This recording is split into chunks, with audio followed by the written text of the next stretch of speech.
everyone, welcome back to my channel. This is Alex of Coyote Star Astrology, and this is my video for the full moon in Virgo coming in on March 7th, 2023, which is a Tuesday here in California.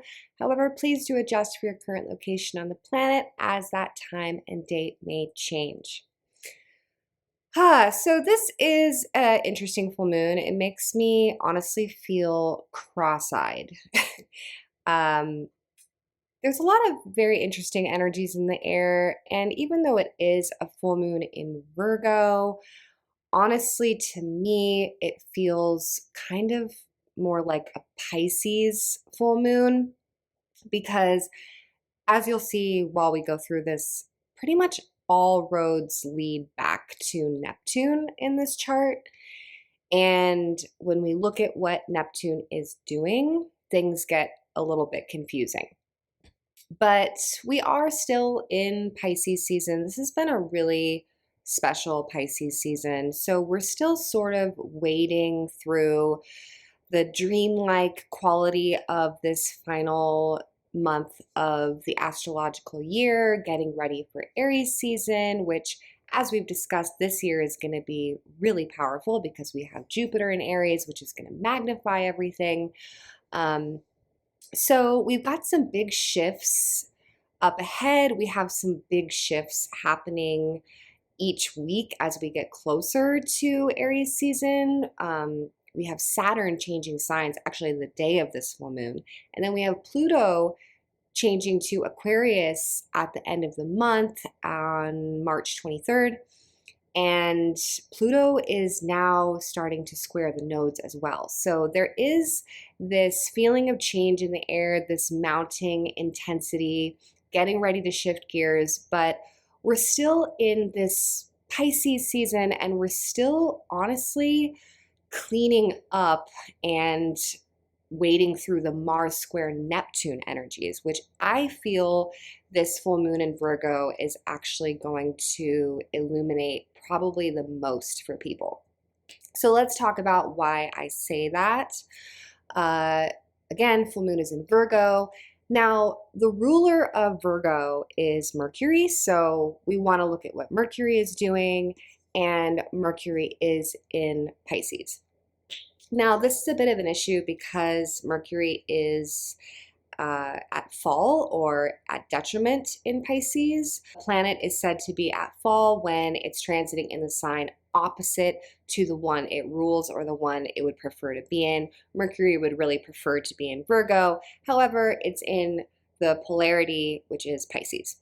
So Mercury in Pisces is great for imagination and dreaming and intuition. Not so great for clear, rational thought, decision making, or communication. So right away, there's a little bit of this sort of like fuzziness or a lack of clarity when we look at this chart. And then when we follow the trail further from Mercury in Pisces, we go to Neptune, the ruler of Pisces, and Neptune is in Pisces, squaring Mars in Gemini. So I'm going to go into this transit again for people because I think it's very important. So just bear with me while we review this one. I feel like I've been talking about this transit for literally forever. And trust me, nobody is going to be more excited than me to be done with this. And we're almost there, but we have one more peak moment of this transit before we break free of it. So let's talk about it. This transit has been going on off and on since frickin' beginning of October. Yeah, man, that feels like a million frickin' years ago. And this transit has been, at the very least, annoying, at worst, a total shit show nightmare for certain people. And that's why, while we've been going through this, I've really been encouraging people to, A, definitely know where this is hitting your chart. Know where Mars is transiting by house, know where Neptune is transiting by house, so you don't get caught up in this confusion and make commitments that you later regret, etc. By the way, the question I get asked the most, honestly, from people is, how do I find out where something is transiting your chart? Um, I posted a highlight on my Instagram stories. I'm going to put my Instagram up there on the screen, Earth to Coyote. If you want to go there and check out that highlight, I explain how to do that. And I'll just keep that up there for people. Okay, so why has this transit been such a nightmare? Well, let's break it down. So Mars has been transiting in Gemini. This alone is a little bit annoying because Mars is our direction, it's our target, it's our passion, and it's our desire to move forward and what we're going after. Now, Mars in Gemini, Gemini is duality, flexibility, and experimentation. So Gemini is kind of like, maybe I'll do this, maybe I'll do that, maybe this is the truth, maybe that's the truth, right? It's the opposite of Sag, which is higher intuition and highest truth. So Mars in Gemini doesn't really know what it wants. Then Mars was square Neptune, the planet of illusion and fantasy.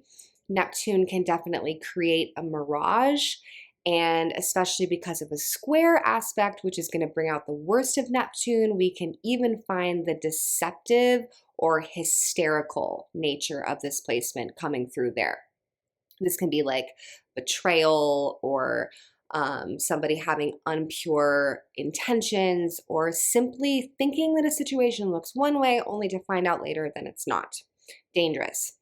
And then to top it all off, cherry on the freaking fucked up cake, we had Mars retrograde. And retrogrades are not about moving forward. They're about gathering more information before you make commitments, slowing down. This can be experiencing delays, and no one dislikes a retrograde more than Mars because Mars wants to move forward, right?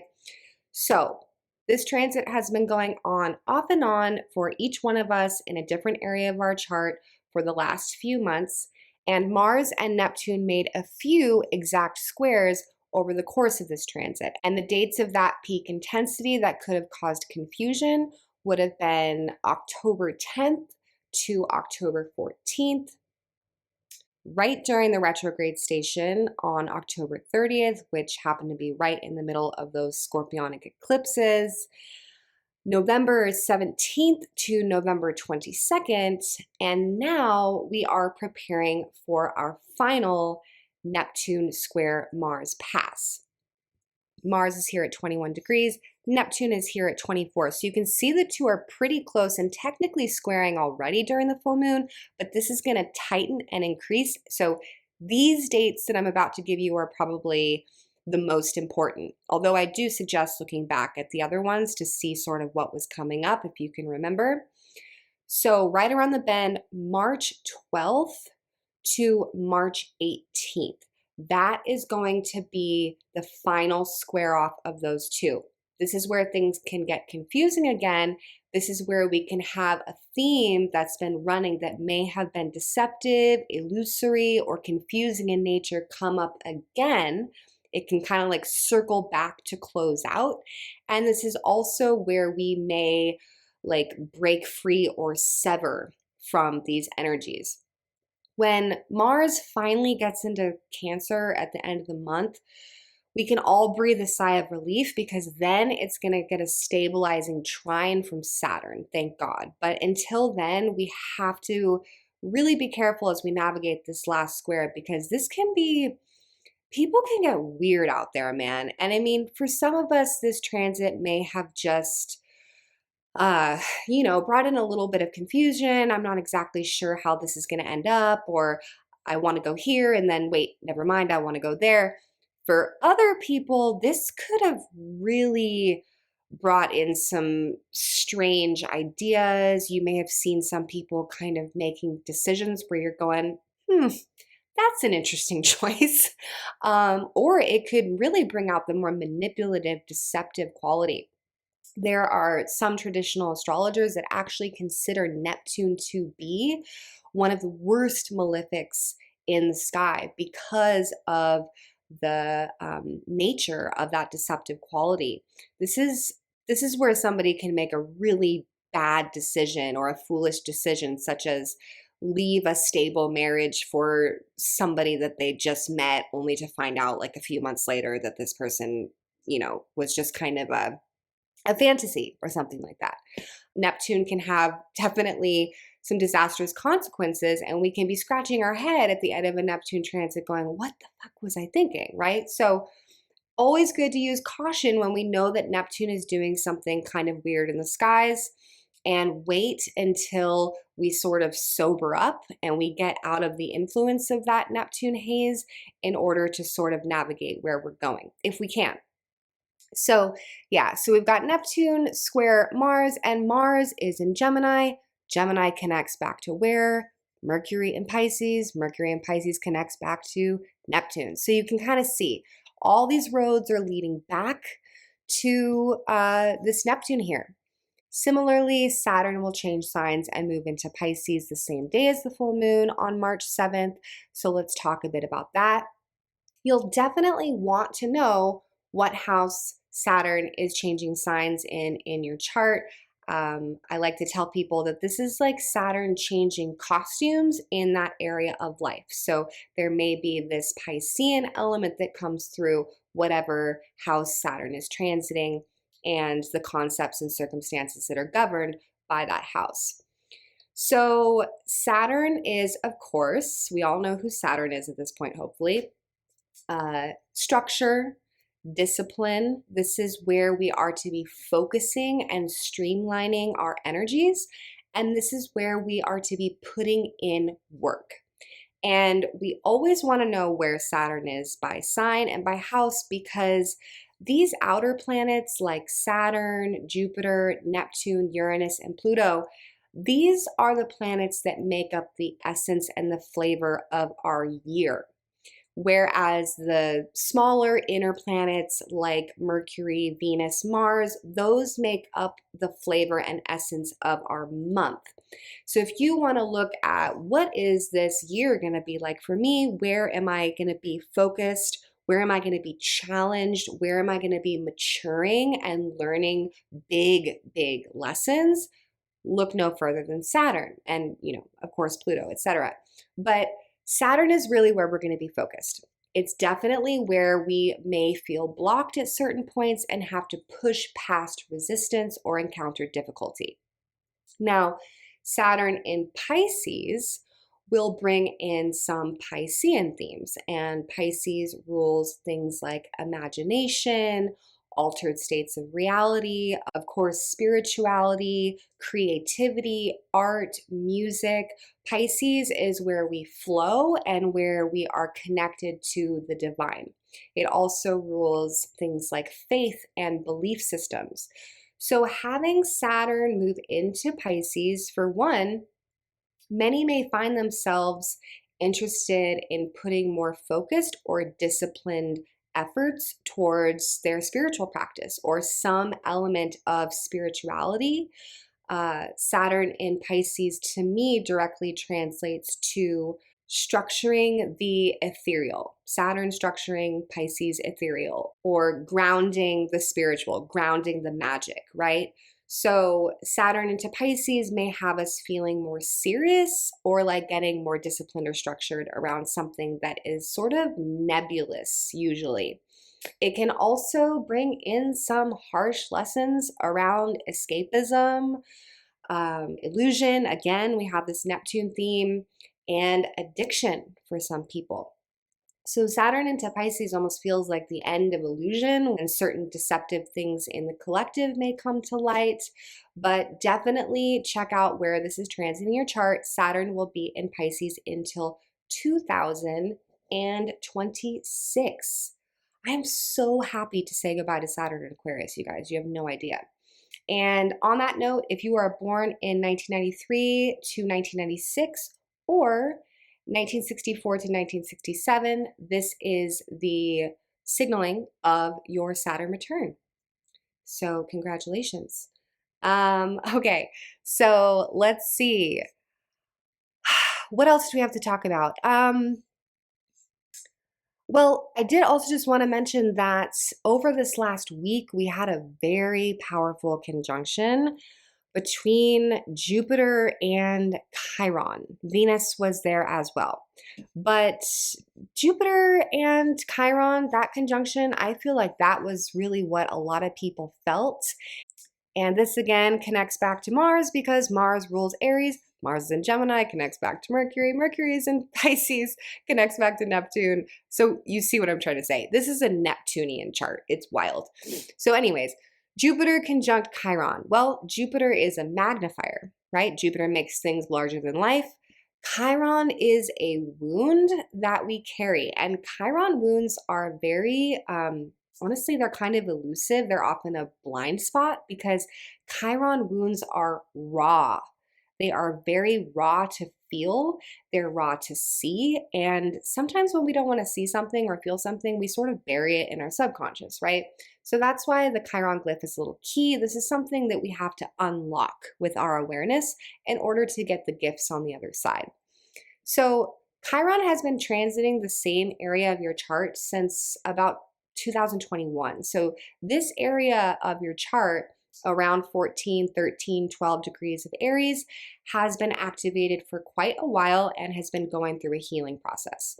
So you may want to check your chart, see if you have anything natally around that area, and that'll give you more information around something that may have been receiving some kind of alchemical healing process.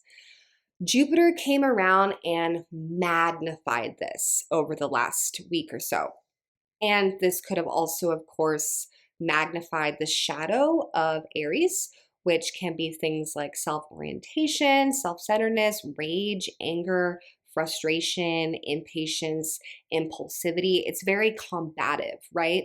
But what's more important to me about it is that, again, this would have activated the Mars Gemini placement. So how I see this over the last week sort of piggybacks on the illumination of the Virgoic full moon, which is if there was any underlying tension regarding the confusion that Mars in Gemini has been going through, this was probably a combustible moment where it sort of boiled to the top and things had to kind of come out. And it might not have been graceful. You know, there could have been anger or frustration about it, like, oh, where is this going? Or why have you been doing this? Or I don't know what to be doing, that kind of thing.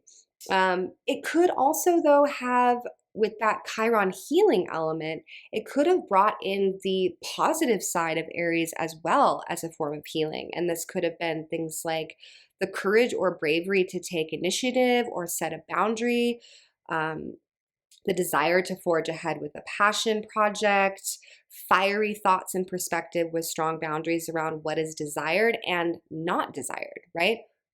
Aries is the opposite of Libra. So there's no people pleasing with this placement. And it could have brought in a certain level of independence. So we had that kind of brought all of this to the top. And now we have, of course, this Virgo full moon.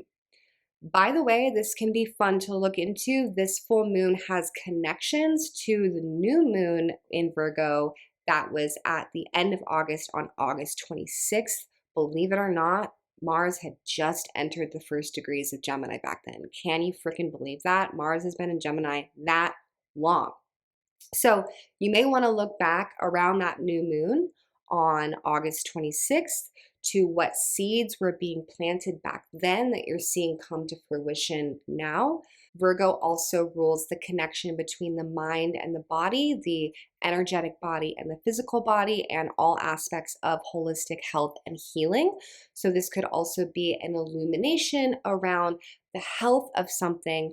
But again, because the ruler is Mercury in Pisces, I think that this is really going to be showing us the health of our perception. And then Virgo, which is always focused on being rational, discerning, logical, and always focused on improvement, is going to sort of like purify, detox, and ground some of these weird Neptunian energies. It's been kind of a sleepy month, you know, and so it feels kind of like some people are going to be waking up out of the daydream or the nightmare, depending on what ride Neptune took them on. And the Virgo full moon is going to help them sort of sober up and prioritize and get organized. All right, guys, thank you so much for tuning in. If you've enjoyed this video, please do give it a like and a share. I really appreciate it. And if you are interested in booking a reading, you can reach out to me at my website. I'll put it up there on the screen at coyotestarastrology.com. Thank you guys so much and have a beautiful full moon in Virgo.